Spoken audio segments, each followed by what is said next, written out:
Hello guys and welcome back. This is ChronicKloudz and we have some more World of Warships Legends content for you guys. If you enjoy gunboat destroyer gameplay or you're looking for new tactics on how to play the subclass, this might just be the video for you. We have a replay in the tier 7 Japanese destroyer Akizuki. And let's just say the potato starch is strong with this match, but can we pull off the unthinkable and overcome the starchiness? I guess there's no other way but to get right into this replay and find out, huh? Alright, so to start this replay off, we are on the map Atlantic. And we are spawning over here on the left flank. And right at the beginning, you're going to notice the starchiness is already starting to accumulate on this side of the map.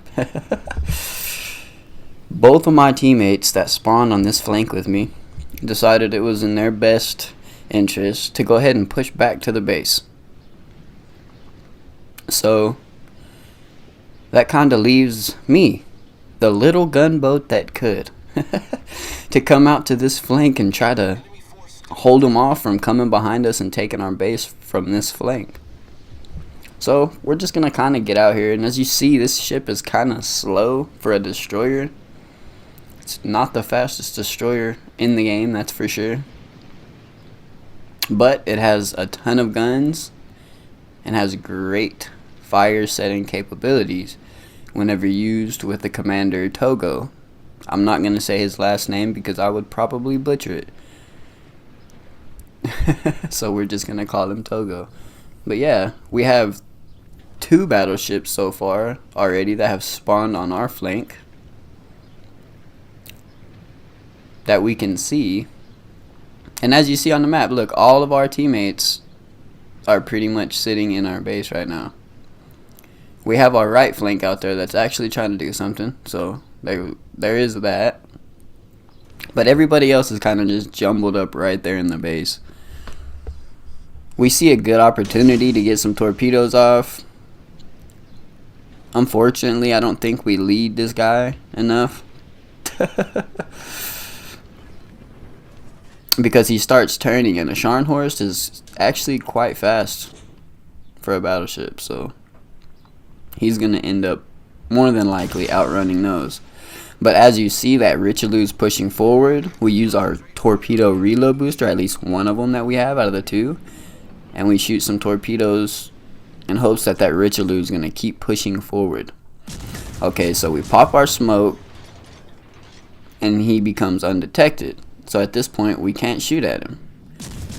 And a Nagato pops out, so we start focusing him, right? And out of nowhere, boom, boom, boom. 3 torpedo hits managed to hit that Richelieu. And we take 40k damage off of him. Well, about 40k damage off of him. And now we're just going to start trying to farm these battleships over here and sitting on our smoke.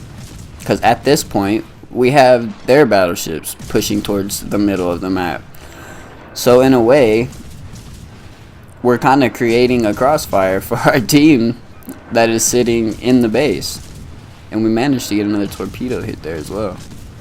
Not completely sure who we got the torpedo hit on, but we got it. And it caused a flood, I'm believing. We set another fire on the Richelieu, so we're going to switch our targets here. Try to get that Nagato burning. And as you see, these shells are quite accurate. They're not very floaty. They're not like the, they're not as bad as the Fletcher when it comes to floatiness of the shells. But they are smaller caliber shells, so keep that in mind. And at this point in the game, we're kind of just zoning off this entire flank by ourselves. Which is very good, which is going to help our team in the long run, as you will see later.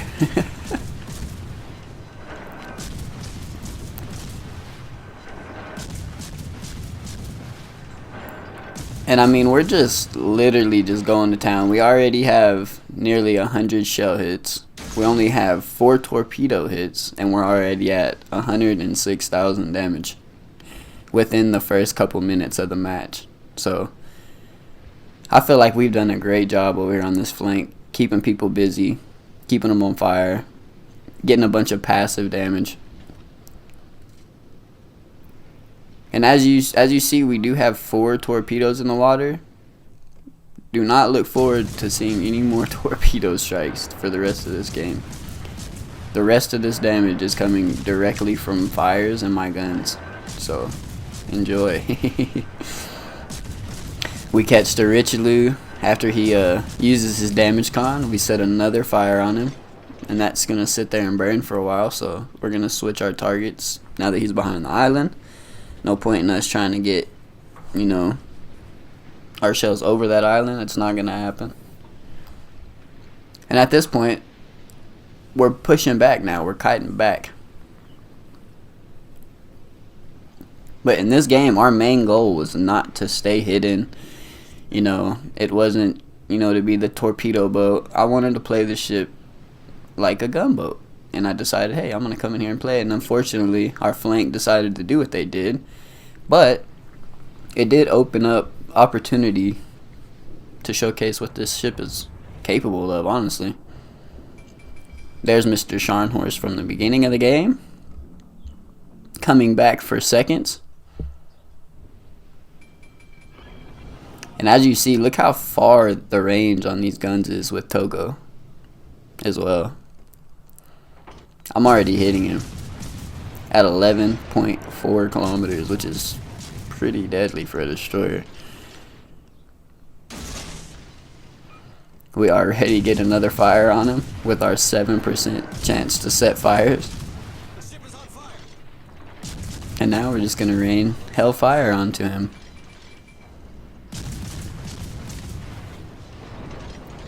We are spotted, but we're pushing right behind this island. And we get lucky enough just to go unspotted right here. But we're still hitting him, setting him on fire. And we are now up to 120,000 damage. And we're just going to leave him be. We're going to keep on pushing and go help these guys over here. We notice, boom, there's a flint.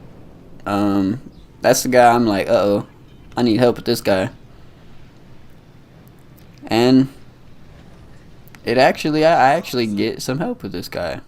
So that's awesome. We're not scared. Yeah, he can kick our butts, but you know what? We're not scared. We're going to pick a fight with someone bigger than us and see if we can win. We get our shells off on him, get our high caliber for the match. And see how we're kind of using that island to keep his shells away from us. But we're going to keep pushing to where we can hit him. That's kind of how you want to play it when you're playing up against an Atlanta flank. Really, any cruiser, you don't want to get in open water battles with them. They're going to kick your butt 9 out of 10 times. But yeah, we're just going to sit here, finish farming off this flint after our teammate hit him really good. And now, look at the map. Now that we have pretty much ran that whole entire side back towards the center and to the right side of the map, look what our teammates that were sitting in the base are deciding to do now. They are pushing the flank that we cleared and are going to the base. We could say we cleared the way for them, but man, if y'all would have been over here at the beginning, it wouldn't have been that bad. And we would have already been in their base, and it wouldn't have been as close of a game as it's going to end up being. At this point, we're thinking in our heads, okay, we got 3 ships advancing from the right flank. The flank fell down. They did their best. So we got a destroyer over here. Let's get over here and help our battleships. And let's stop them from capping our base. Or at least attempt to try to stop them. This guy's getting pelted, and we tried to give him smoke and will to rebuild, but it just wasn't fast enough as they hit him with a shell and they end him, which was unfortunate. I tried to help him. But now it's the Siegfried's turn to receive these very rapidly firing long-ranged HE shells that have a really great chance to set fires, and we already get one on him. So that would make our 9th fire of the game. He does manage to hit us blind firing into the smoke, which is pretty awesome. Glad to see more people starting to do that. And as you see, his health is just deteriorating. Not mostly because of me, my teammates are helping pretty awesomely, so there's that. And now the Siegfried is dead, and we're gonna continue to put pressure on our own base and keep it contested from the Reds. Now's when things really start to become tricky. We're gonna go ahead and lay some torpedoes out just in case,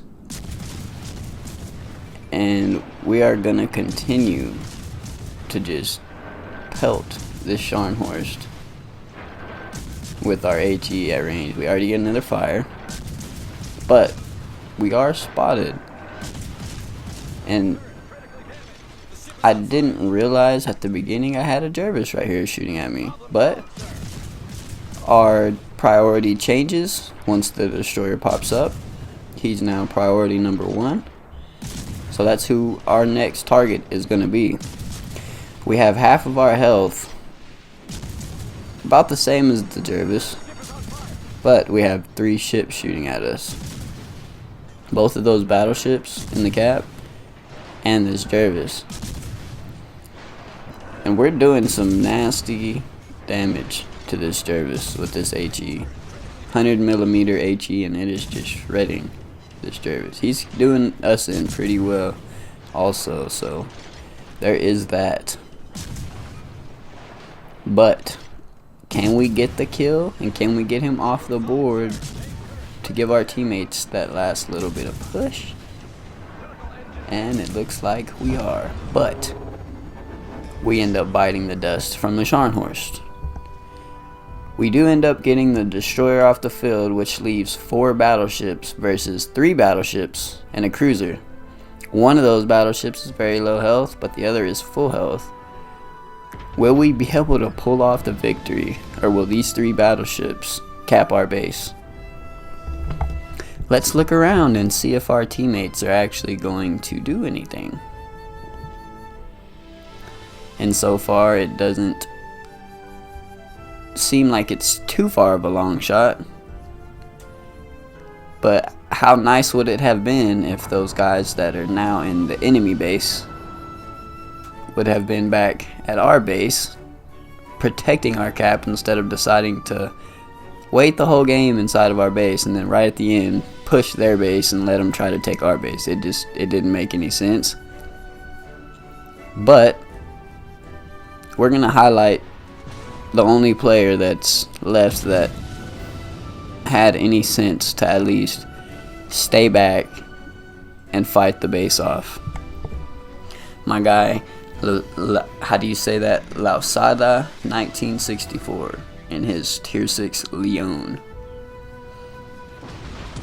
Practically keeps us in this game. He's the only ship over here that is trying to reset our cap.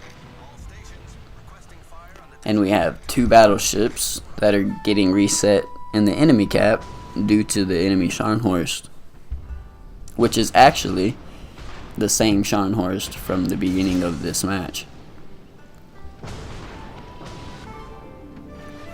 He launches his torpedoes at him, but I do not think they are going to have time to get there due to the amount of secondaries and the fact that the other friendly battleship capping the enemy base is probably going to end up killing him with his main batteries before he even gets a chance to get those torps off, but they were well thought.